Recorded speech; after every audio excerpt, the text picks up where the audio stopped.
Hi, I'm Scott for Expert Village, and today I'm going to teach you how to make a rotisserie chicken. You just chop them up.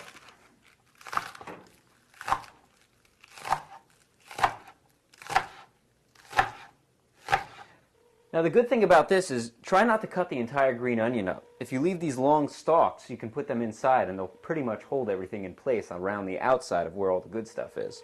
The only thing you have to cut off, of course, is the roots on the bottom. So we'll just throw those and flip them around. And we'll chop off these roots because those parts are really bitter. There you go. Okay, now that we have the green onions all done, we're going to do the big onion. So I'm just going to roll up my sleeves here because that stink, once it gets on clothing, you can never get that out. So we'll just roll up my sleeves here and we'll grab our onion and we'll cut this bad boy up. The best way to cut the onion is to first cut off the side part so you get a nice flat surface to chop on. Then you cut off both ends, because you can't eat that part, of course.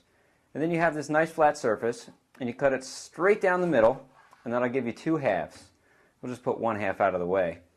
Now you slice it, and you try not to go all the way through, but 3 slices all the way to almost the base of where you just sliced.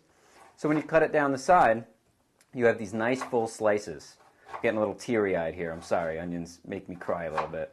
But there you go. You see you have these nice long slivers, and then if you want to mince it up nicely, you can just get your hands in there and you just chop the end pieces into these nice little, all done little garlic pieces here, or onion pieces, I'm sorry.